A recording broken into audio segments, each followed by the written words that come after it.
Good evening. It's been a busy day, so I'll keep my comments brief, and I'll be happy to take questions you may have. Looking on this group, I would expect to get some questions. This afternoon, Missouri House voted to send to my desk a bill that takes $620 million annually from public education and other priorities. Now, this legislation will get a thorough review over the coming days and weeks, but it's worth noting that on its face, this year's reckless fiscal experiment looks a lot like last year's reckless fiscal experiment. Once again, supporters of this fiscally irresponsible scheme are trotting out discredited economic theories and excuses. Once again, members of the legislature have chosen to ignore the evidence that Missouri is already a low-tax state, 6th lowest in the nation. Once again, they've chosen to disregard that Missouri's economy is moving forward and outpacing our neighbors on the strength of our skilled workforce.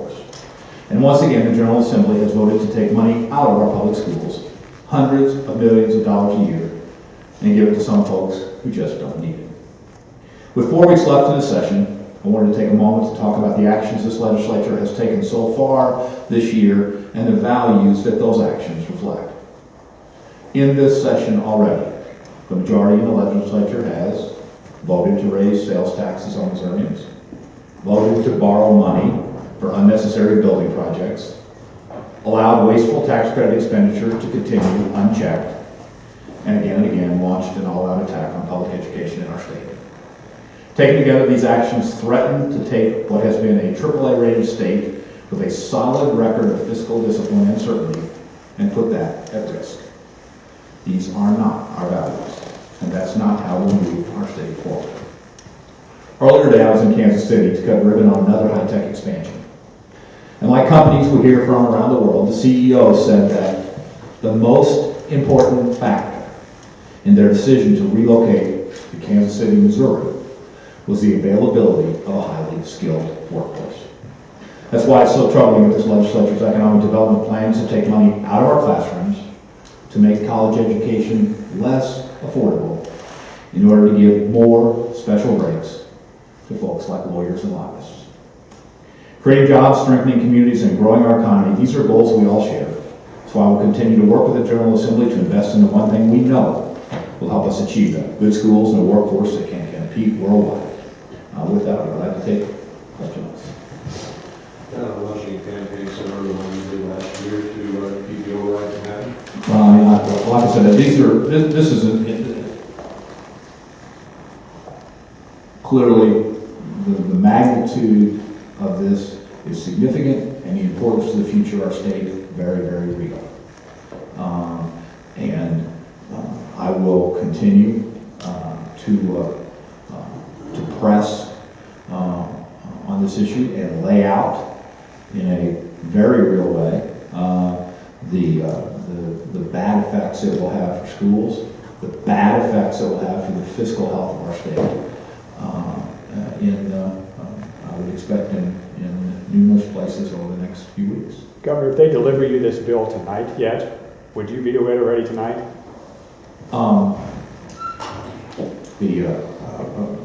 We're of a habit of reading things first. I have not had a chance to do that. But I do think that with, so I would not expect to take that action tonight or the next few days. I mean, my sense is we will look at it and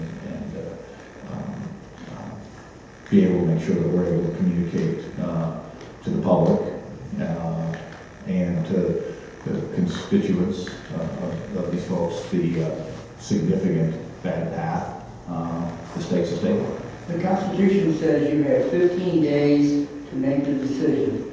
2 questions. Does that clock start as soon as you get the bill, or will it start tomorrow if you got the bill today? And are those business days or calendar days? When you're governor, every day is a business day. But whatever the council's office says, I'll see to. The bottom line is, the thing is, it's a relatively quick window, regardless of either of those. And so it would be doubly important to explain in excruciating detail what risks this puts the gains that we are making at.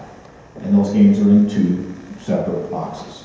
theoretically speaking, the House could get enough votes to override this bill because of one Democrat that joined ranks with Republicans. There were 5 Republicans that were active today. If those 5 come back and the vote holds the same, they could get 109. Any concern? I mean, the greater concern I have is not numbers. The greater concern I have is a policy effort here that is not good for education, good for the future of our state, or fiscally responsible. I mean, dealing with a group of folks that have decided here in the last few days that we need to, borrow hundreds of millions of dollars, raise taxes in potentially another area for some one corner maybe, and then this. That is not the predictability or the ability to make the necessary investments to fully fund the formula, to meet our obligations on mental health, to continue to move this state forward. So my view on this is that, I think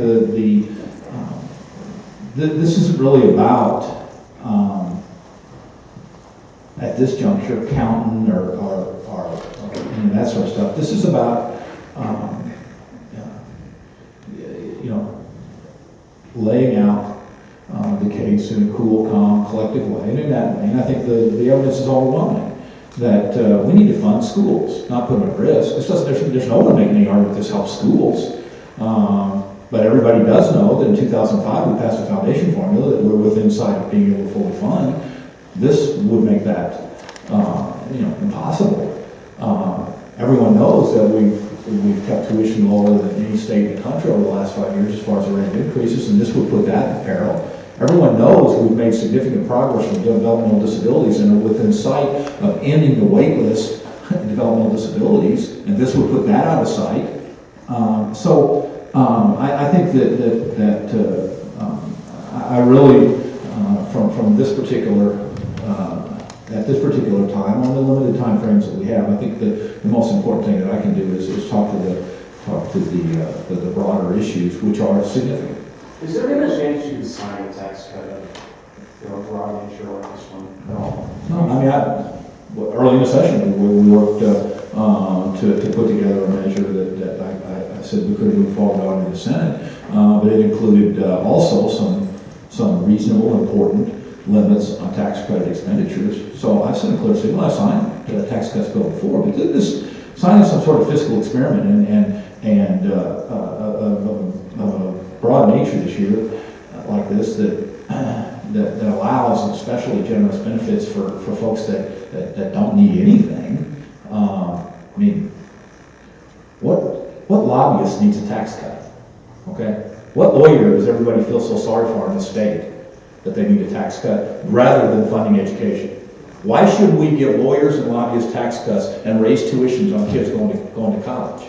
Those are the choices in front of us, and it's important to have a good discussion about them. But those choices, and then the long history, far before me and hopefully far after me as governor, that the guiding light of fiscal prudence has been a value that runs deep in the Show Me State. It transcends dramatically the wave of any particular issue, and to begin treating the tax code as some sort of experiment to play around with, as opposed to meeting our responsibilities to schools and to individuals in deep need in our state, I think is a very wrong way policy, and I'll use the time I have to explain that, and like I say, in specific detail in the various areas that this would be likely to affect. Governor Schaefer said to me yesterday in an interview that the problem with school funding isn't this tax cut bill, but it's the continuing growth of Medicaid as we have it today, not even with the expansion you proposed. What about with the expansion that he's proposing? And those guys are proposing by adding things to Medicaid by not using the match dollars that we can get. Oh, come on. I mean,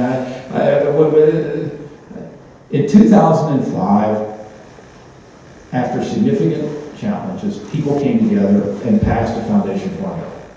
That was the thing and to fully fund that is a important, legitimate goal.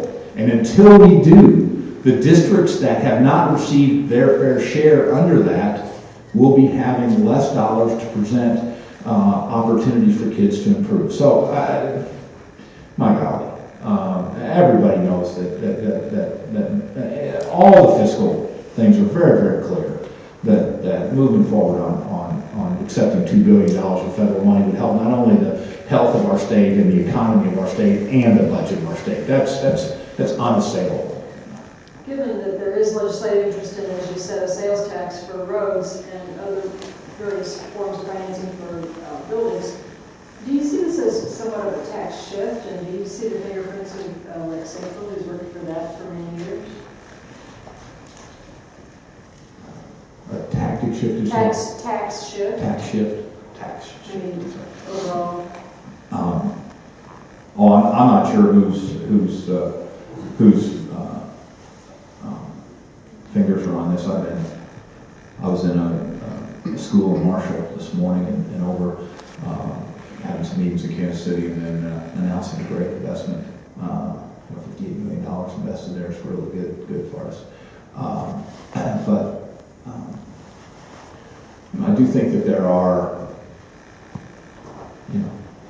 forces external to the constituents people serve that are pressing these agendas. That's clear. What effect that has, I'm not sure, but let's not kid ourselves. I mean, there are a lot of those sorts of forces out there that don't take as seriously the fiscal responsibility that we have as a state, that don't take as seriously the economic impacts of these choices, and that do not take as seriously the commitment we have to provide our kids a high-quality education and an affordable college. Certainly, there are folks that just don't take those considerations into play when they're looking at this. What effect some of those external forces had here, I'm sure it had some effect. Is there anything you'd like to see the legislature spend these last 4 weeks on?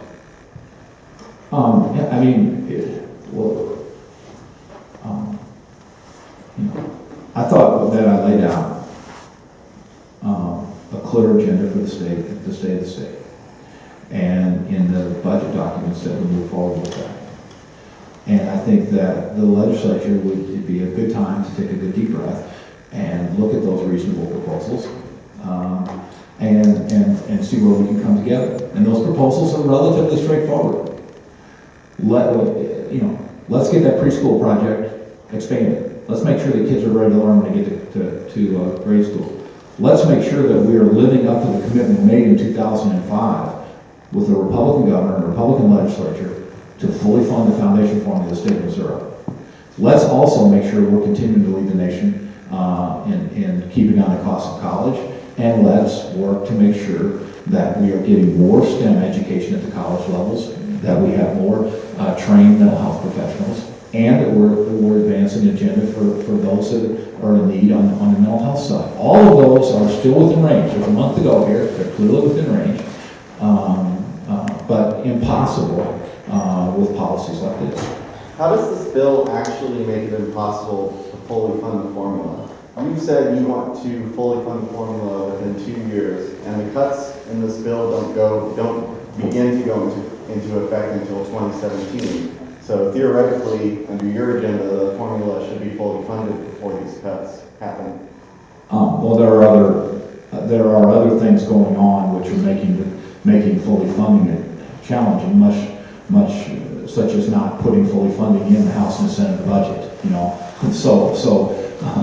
And when you carry forward under the same methodology we used last year in 253, then you see that when this gets fully in effect, that it takes dramatic amounts of general revenue, and quite frankly, as everyone knows, there's really no other choice when you get to general revenue, and the legislators for years have funded between 32 and 38% for K through 12, and 11 to 13% for higher education, and the rest of general revenue shoots the other way. So when you take general revenue of that sort, I mean, it's a conservative estimate that we've used in the past, and we'll continue to talk about those. So when I'm talking about fully funded formula, I'm talking about funding it and continuing to fully fund it. I'm not talking about getting kind of there. If you look at a budget document, I'm talking about real dollars into schools that exist, and this would make that impossible. I would ask you about the tobacco settlement. This issue I think we'll is, stay on this topic for today. well, this is a revenue component. We're losing about $80 million a year or so from it. Does your office diligently enforce it when you're Attorney General? And do you think it should move for legislation? I'm here to talk about the bill that's in front of us here, and not to deal with. I mean, it's a big revenue component. It's $8 million or so a year. That was resolution. Any other questions? Last question. You Anyone? talked earlier about affecting the AAA bond rating. Do you see this bill and the tax cuts it makes as directly affecting the bond rating? Or is there kind of a sliding, moving around that ultimately gets there? We worked really hard from 2009 to 2011 and on into 12 to maintain that credit rating. And it was not easy to do. I mean, at a time in which portions of Kansas was downgraded and other states downgraded and all this sort of stuff, it was a difficult time. And we made some hard decisions that people were not entirely sanguine with at the time I made it. But when you do the types of things here that say, on one vote, let's borrow a whole bunch of money, and on another vote, let's not have enough income to pay for that, okay? You're darn well rest assured that that puts at dramatic risk the outstanding credit rating we've had. And that, if that pristine point, that even during the largest recession that any of us lived through, I'm sorry, I'm not, perhaps you lived through the larger recession. Kind of be honest, somebody pretty much chose ID, I can straighten out that remark perhaps, but well, the Senate thing, they made you seem like you're 150. You're not that old, okay? But all of this stuff, I mean, it's difficult to maintain these credit ratings, and if you don't maintain them, everybody pays for that in significant ways. So yeah, all of this stuff is exactly the things that when you sit across the table, which I have done with the rating teams, and answer their questions, which are not easy, this is exactly the kind of things that they ask about. And, so, and when you're spending huge amounts of money and cutting taxes, it doesn't take a genius to figure out that puts your fiscal house in less order. But this is a bad policy movement at a crucial time. And that time is one in which the strategy that we have laid out and worked with for the last 5 years is gaining steam. People are getting back to work. The economy is moving forward. We are within sight of meeting our obligation to our schools and colleges. And at that time, to dramatically slash the income of our state, the opportunity for our schools, the opportunity for our state to meet these necessary obligations is the wrong policy for the state of Missouri. Thank you. Yeah, I'm sorry. After taking that abuse, you owe me one. Yeah, I know. Are you going to take this issue and others you complained about out on I didn't say campaign it's trail? complaining. I'm trying to be. Discuss. Are you going to take this issue and others out on our campaign trail next fall, and we have Democratic legislative candidates and campaign for them? Oh, I got a lot of work to do over the next few weeks here,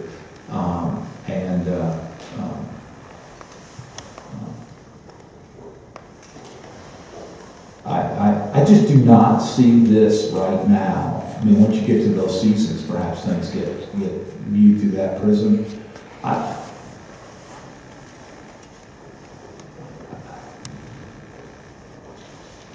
a second-term governor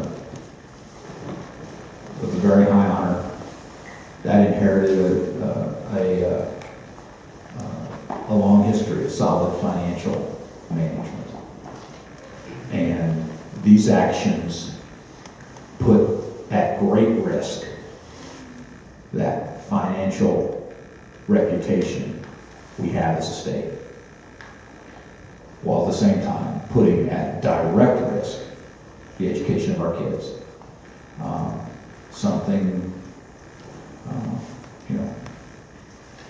I'd a lot rather next fall, go out and talk about how sure, we had some bumps and challenges for a while, but we're moving the state forward. That's more fun for me. I don't think that and that's the tone I'd rather have in the fall than some sort of strident, rhetorical tone. And but we'll work on this, and I have a lot of confidence in Missourians, and I have equal confidence that this is not a policy that's in the best interest of Missourians. And consequently, I have a lot of confidence that when Missourians have the opportunity to hear about this, that they will make their voices